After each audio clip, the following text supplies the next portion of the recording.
fine ಅಂದ್ಬಿಟ್ಟು we got the admission and I entered. ಮೊದಲನೇ ವರ್ಷ like engineering, it's a 4-year course, very similar to engineering. ಮೊದಲನೇ ಅಂದ್ರೆ not ಅಷ್ಟೆಲ್ಲ ಓದೋದಲ್ಲ, similar to engineering in the sense just the structure of it.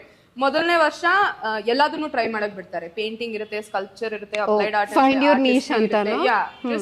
Just explore everything. ಎರಡನೇ ವರ್ಷ specialisation ತಗೋಬೇಕು. So ಎರಡನೇ ವರ್ಷ ಸ್ಪೆಷಲೈಸೇಷನ್ ಅಂತ ಬಂದಾಗ I love sculpture a lot. ಆಯ್ತಾ, I really wanted to do sculpture, but for some reason ನನಗೇನೋ ಗೊತ್ತಿಲ್ಲ, ಡಿಜಿಟಲ್ ಸ್ಪೇಸಲ್ಲಿ ಸ್ವಲ್ಪ ಏನಾದರೂ ಮಾಡೋಣ ಅಂತ ಅನ್ನಿಸ್ತು. And just gut feeling, honestly I said I want to do graphic design. And I took up graphic design for the next 3 years. And that's really helped me. Iglu ashte, there's a reason why I'm so good with the apps, so good with my design. Pretty much everything on my profile, if you see, yella nane ಮಾಡಿರೋದು. You know, ಒಂದು ಹೂವ ಹಾಕೋದು ನಂದೇ design, ಒಂದು paint ಹಾಕೋದು ನಂದೇ design. So I feel like it really help.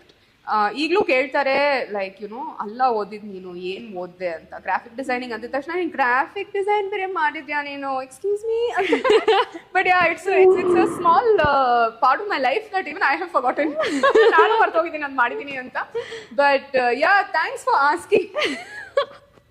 Thanks for asking. I think today ತುಂಬಾ ಜನರಿಗೆ ಗೊತ್ತಾಗುತ್ತೆ ನಾನು actually CKP degree holder, graphic designer.